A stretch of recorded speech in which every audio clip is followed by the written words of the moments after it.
morning, dear student. I am Falguni Parikh from Aditya Career Institute. Today we discuss chapter 3 Management Principle and Techniques. देखो, हम last class में discuss कर आ चुके हैं इसके कुछ पार्ट को, जिसमें हमने हेनरी फ्योल की लाइफ स्टाइल के बारे में हमने डिस्कस किया था। आज की क्लास में हम हेनरी फ्योल ने जो फॉर्मुलेटेड किए हैं 14 प्रिंसिपल्स को, आज हम उसको डिस्कस करेंगे, जिसमें हमारा फर्स्ट प्रिंसिपल है डिवीजन ऑफ वर्क। देखो, लास्ट क्लास में हमने जब पढ़ा था उसमें क्या पढ़ा था कि हमारे बहुत सारे स्कॉलर्स हुए हैं, मैनेजमेंट स्कॉलर्स हुए, जिन्हें अलग अलग अपने प्रिंसिपल और टेक्निक्स को डिस्कस किया था, बताया था। लेकिन हेनरी फ्योल, जिनका बर्थ 1916 में हुआ था, फ्रेंच के रहने वाले थे, उनने अपनी एक बुक लिखी थी 1916 में, एडमिनिस्ट्रेशन इंडस्ट्रियल एड जर्नल के नाम से, फ्रेंच लैंग्वेज में, जिसे बाद में इंग्लिश में कन्वर्जन किया गया। उसमें हेनरी फ्योल ने 14 प्रिंसिपल दिए जो कि हमारे प्रशासनिक दृष्टि से थे। ठीक है, इन प्रिंसिपल को, इनको क्या कहा गया, फादर ऑफ मैनेजमेंट भी कहा गया, father of principle of management के नाम से जाना जाता है, क्योंकि he was the first person जिन्होंने प्रिंसिपल ऑफ मैनेजमेंट को फॉर्मुलेटेड किया था। इन्होंने अपने वर्क एरिया में देखा था कि किस प्रकार से लोगों को काम करने में परेशानियां आती हैं और कौन कौन सी परेशानियां आती हैं। जब इन्होंने अपनी लाइफ में उन चीज़ों को देखा और उसी के आधार पर इन्हें प्रिंसिपल्स को बनाए थे। प्रिंसिपल ऑफ मैनेजमेंट के बारे में हमने पढ़ा था। प्रिंसिपल ऑफ मैनेजमेंट क्या है? That is depend on cause and effective relationship. Cause and effective relationship क्या था, जो मैंने लास्ट एग्जांपल में बताया था, किसी भी चीज का नीचे गिरना, दैट इज द कॉज, जिसके कारण चीज क्या निकली है, नीचे गिरी है। इफेक्ट क्या था इसमें, क्योंकि इसमें ग्रेविटी का रूल अप्लाई हुआ है। इसी तरीके से हेनरी फ्योल ने जो अपने प्रिंसिपल्स दिए थे वो किसी एक पर्टिकुलर एरिया या किसी चीज से डिपेंडेंट नहीं थे, और organisation, non organisation, political areas, religious areas, जहां भी जितने भी ऑर्गेनाइजेशंस हैं, इन सब पर ये लागू होते हैं। डिपेंड ऑन मैनेजर कि वो अपने बिहेवियर से इसको किस तरीके से लागू करता है। हेनरी फ्योल के जो 14 प्रिंसिपल है उसमें आज हम फर्स्ट प्रिंसिपल को डिस्कस करेंगे। फर्स्ट प्रिंसिपल है हमारा division of work. What is the meaning of division of work? देखो, जब काम को बांट दिया जाए, डिवीजन मतलब कि बांट देना, किसको, काम को। क्यों बांट देना? ताकि काम कैसा हो जाए, अच्छे तरीके से हो जाए। मैंने देख लिया कि सारा काम मुझे करना है, मैनेजमेंट भी मैं ही संभालूंगी, टीचिंग भी मैं करूंगी, डायरेक्टर का काम भी मैं ही संभालूंगी और पीओन का काम भी मैं ही संभालूंगी। क्या मैं अपने काम को इजीली कर पाऊंगी? नहीं कर सकती मैं काम को। क्यों नहीं कर सकती? क्योंकि मैं अकेली इतने सारे बर्डन को नहीं झेल सकती। या तो मैं डायरेक्टरशिप अच्छे से नहीं कर पाऊंगी, या मैं मैनेजमेंट में प्रिंसिपल का वर्क अच्छे से नहीं कर पाऊंगी, या मैं स्कूल का मैनेजमेंट अच्छे से नहीं कर पाऊंगी, या मैं टीचिंग अच्छे से नहीं कर पाऊंगी। कोई ना कोई ऐसा काम होगा जो मैं अच्छे से नहीं कर पाऊंगी। अब इसी काम को मैं बांट दूं, लोगों के बीच में डिवाइड कर दूं। मैनेजमेंट का काम मैनेजमेंट संभालेंगे, मैनेजर संभालेगा। टीचिंग का काम टीचर संभालेंगे। डायरेक्टर हूँ मैं, डायरेक्ट होकर क्या करूंगी, लोगों को कोऑर्डिनेट करूंगी या उनके ऊपर कंट्रोलिंग पावर रखूंगी। तो क्या मैं अपना काम अच्छे से बिल्कुल कर सकती हूँ अच्छे से। यही काम क्या कहलाया, हमारा division of work. Henry Fayol ने क्या कहा कि जब वर्कर्स और मैनेजर्स वर्क करते हैं तो उनमें कोऑर्डिनेशंस बिठाने के लिए, देखो, जब भी डिवीजन ऑफ वर्क किया जाता है तो कोऑर्डिनेशन सबसे इंपॉर्टेंट है। यदि कोऑर्डिनेशन नहीं होगा तो डिवीजन ऑफ वर्क भी वर्क नहीं कर पाएगा।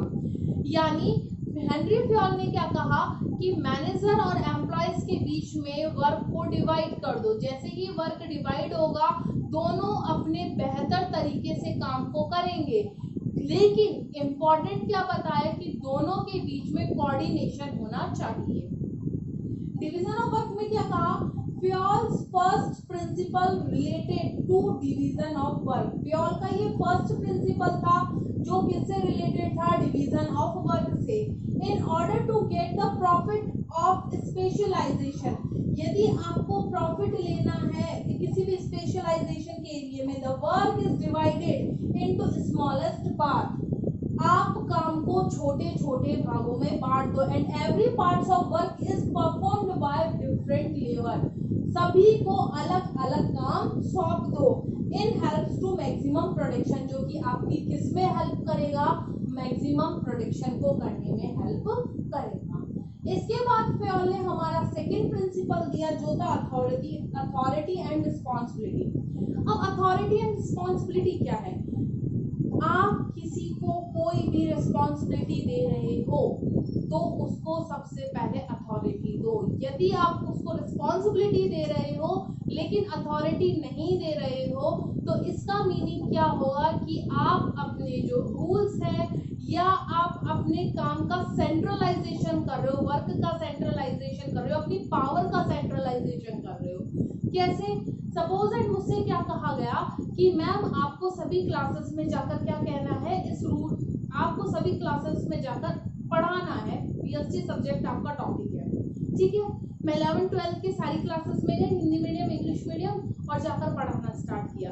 ये मेरी रेस्पॉन्सिबिलिटी थी कि मुझे पढ़ाना है। अब मेरी रेस्पॉन्सिबिलिटी के अकॉर्डिंग मैं क्या करूंगी, मैं आप लोगों को पढ़ाऊंगी, जिसमें मेरा क्या होगी रेस्पॉन्सिबिलिटी कि आपके 12th के एग्जाम होने से पहले या आपके एग्जाम्स होने से पहले मुझे आपका कोर्स कंप्लीट करवाना है, ठीक है। ये रिस्पॉन्सिबिलिटी मुझे पूरा करना है, लेकिन मुझे अथॉरिटी नहीं दी। अथॉरिटी का मतलब है डेलीगेट टू पावर, क्या सौंपना, पावर, शक्ति सौंपना। पावर का मतलब शक्ति, शक्ति कैसे नहीं कि ये तंत्र मंत्र की शक्ति दे दी, शक्ति का मतलब क्या है कि उसको ऐसे अधिकार दे देना जिसके अधिकार में वो क्या कर सके, काम कर सके। तो मुझे क्या अथॉरिटी दी, मुझे अथॉरिटी नहीं दी गई कि क्लास में बच्चे शोर मचा रहे हैं तो मुझे कोई फर्क नहीं पड़ना चाहिए, मतलब कि मैं उनसे कुछ नहीं कह सकती। बच्चे क्लास में बैठे हैं, नहीं बैठे हैं, वो पढ़ रहे हैं, नहीं पढ़ रहे हैं, क्या क्लास के बाहर शोर हो रहा है या नहीं हो रहा है, कुछ भी ऐसा एनवायरनमेंट क्रिएट हो रहा है तो मैं उनको कुछ नहीं कह सकती, यानी स्टूडेंट्स को मैं कुछ नहीं कह सकती। क्या मैं मेरा जो रिस्पॉन्सिबिलिटी है उसको पूरा कर पाऊंगी, बिल्कुल नहीं कर पाऊंगी। यानी यदि मुझे रिस्पॉन्सिबिलिटी दी है तो उसको पूरा करने के लिए मुझे पावर दिया जाए, यानी अथॉरिटी दी जाए, ताकि मैं उस काम को स्पेशलाइज तरीके से कर सकूं, यानी विशिष्टीकरण के साथ कर सकूं। यदि मेरे को अथॉरिटी नहीं दी जाएगी तो मुझे दूसरों पे डिपेंडेंट होना पड़ेगा, जैसे मैनेजमेंट पे डिपेंडेंट होना पड़ेगा, मुझे बार बार उनको इन्फॉर्म करना पड़ेगा कि क्लास में ऐसा शोर हो रहा है, कोई व्यक्ति आकर, कोई पर्सन आकर क्लास के बाहर खड़ा रहेगा, तो क्या उस समय मैं अपने काम को पूरा कर सकती हूँ, नहीं कर सकती। यानी इस समय मेरे जो पावर है उसका क्या कर लिया गया है, सेंट्रलाइजेशन कर लिया गया है। तो फ्योल क्या कहते हैं, जब भी किसी भी पर्सन को, एम्प्लॉय को, लेबर को या वर्कर को वर्क डेलीगेट किया जाएगा, यानी रिस्पॉन्सिबिलिटी दी जाएगी, तो फर्स्ट ऑफ ऑल उसको डेलीगेट की जाए उसकी पावर, यानी अथॉरिटी दी जाए। यदि अथॉरिटी नहीं दी जाएगी तो वो व्यक्ति अपने काम को सही तरीके से नहीं कर पाएगा। तो फ्योल ने क्या कहा, दिस प्रिंसिपल मीन्स क्लियरली, इसका मतलब क्या है, specify authority and responsibility to every level of organisation. Organisation के सभी लेवल पर अथॉरिटी एंड रिस्पॉन्सिबिलिटी को स्पेसिफाइड किया जाए एंड डेलीगेट किया जाए सूटेबल अथॉरिटी। देखो वर्ड यहाँ पर लिया गया है सूटेबल। सूटेबल अथॉरिटी क्या, मुझे सिर्फ क्या अथॉरिटी है, मैं क्लास में बच्चे को डांट सकती हूँ, मार सकती हूँ, उसको क्लास से बाहर पनिश कर सकती हूँ, लेकिन मैं उसकी टीसी नहीं काट सकती। यानी मेरी अथॉरिटी एक लिमिटेड केस दी गई है, सूटेबल, जो मुझको सूट करती है। ऐसा नहीं है कि मैं, मेरी क्लास के बच्चे तो शांत हो नहीं रहे हैं, मतलब कि उन पे तो ध्यान दे नहीं रही हूँ और मैं दूसरी क्लास के बच्चों के जाकर उनको डांट रही हूँ। तो यानी क्या कहा गया है कि अपने डिपार्टमेंट से रिलेटेड आपको वर्क है, वो अथॉरिटी दी गई है, आप उसको करो।